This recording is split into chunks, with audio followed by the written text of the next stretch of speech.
Bismillahirrahmanirrahim. Assalamualaikum warahmatullahi wabarakatuh.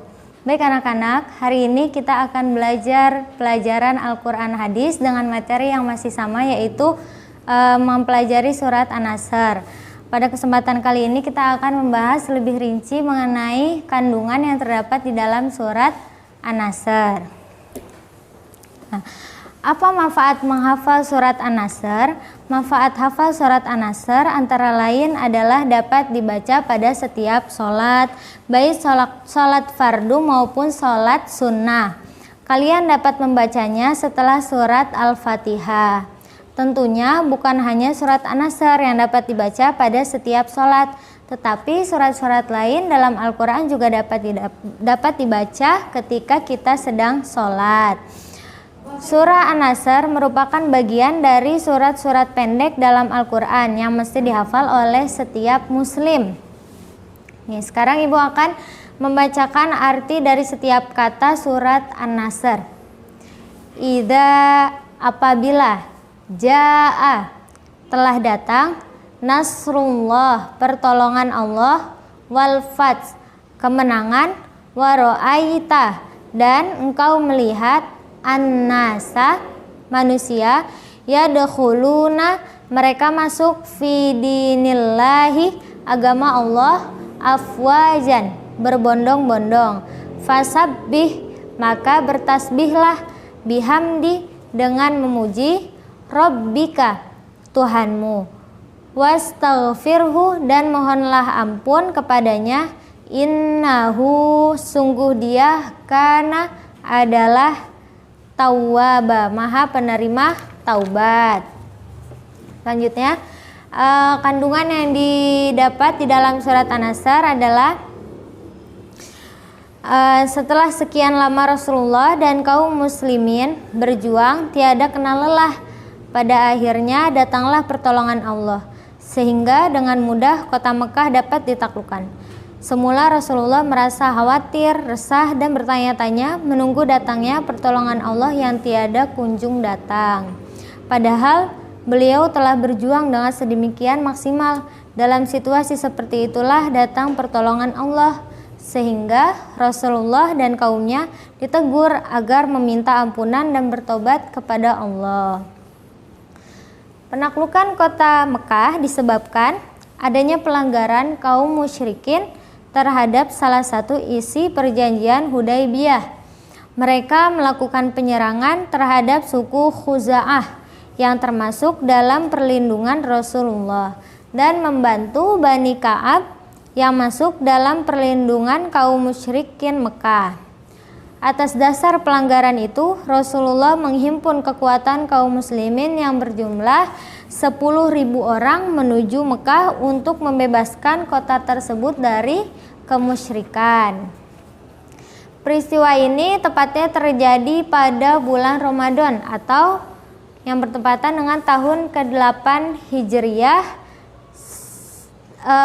tahun Masehinya yaitu Desember 630 Masehi. Rasulullah berhasil memasuki kota Mekah tanpa pertumpahan darah. Pembebasan kota Mekah memberi pengaruh besar dalam kehidupan agama dan politik. Takluknya kota Mekah ini membuat musuh-musuh Nabi kecut dan semakin percaya bahwa Muhammad memang Nabi Allah dan apa yang dibawanya adalah sesuatu yang benar. Oleh karena itu, mereka berbondong-bondong masuk ke agama Islam. Dalam surat ini, Allah memerintahkan agar kita tidak sombong karena mendapat kemenangan, karena itu semua semata-mata adalah pertolongan dari Allah. Tidak boleh semena-mena terhadap musuh yang dapat ditaklukkan apalagi musuh tidak melakukan perlawanan. Tidak boleh pula balas dendam atas peristiwa-peristiwa masa lalu yang telah lampau. Sebaliknya, harus bertasbih dan memuji Allah karena kemenangan yang diperoleh pada hakikatnya adalah berkat pertolongan Allah. Kita pun harus berlaku kasih sayang terhadap mereka yang kita kalahkan, tidak merendahkan apalagi mencelakainya. Sikap seperti ini akan membuat mereka semakin yakin bahwa agama Islam adalah agama yang mulia dan penuh dengan kasih sayang. Demikian pula ketika kita mengalami kemenangan dan mereka berbondong-bondong masuk agama Allah, janganlah kita larut dalam kegembiraan, apalagi dengan pesta dan hura-hura. Itu sama aja kayak foya-foya ya. Allah memerintahkan agar kita meminta ampunan dan bertaubat kepadanya.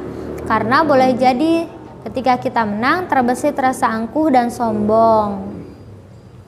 Allah juga memerintahkan agar Nabi dan umatnya meminta ampunan kepadanya atas kekhawatiran dan keresahan serta keputusan yang mencekam mereka akibat terlambatnya pertolongan Allah. Padahal pertolongan Allah itu pasti akan datang kepada umatnya, tidak terlambat, karena Allah tidak akan menyalahi atau mengingkari janjinya. Jadi dapat kita ambil dari sini bahwa janji Allah itu pasti benar, pertolongan Allah pasti akan datang dan Islam pasti akan mendapat kemenangan. Hendaknya kita tidak cemas, gelisah dan takut dalam menegakkan kalimah Allah. Kita harus optimis bahwa pertolongan Allah pasti akan datang. Kita harus bersyukur dan memuji Allah atas pertolongan yang senantiasa Allah berikan kepada kita, apalagi dikala memperoleh kemenangan dan kesuksesan. Dikala kita mengalami kemenangan dan kesuksesan, janganlah kita lupa diri sehingga menjadi sombong, lalai.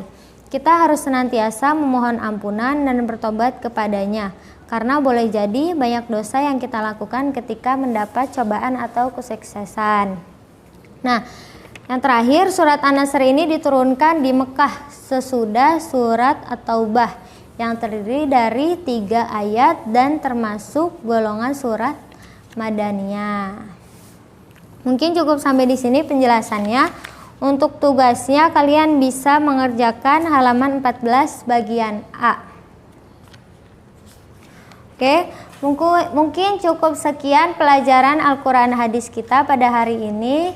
Kurang lebihnya ibu mohon maaf. Wassalamualaikum warahmatullahi wabarakatuh.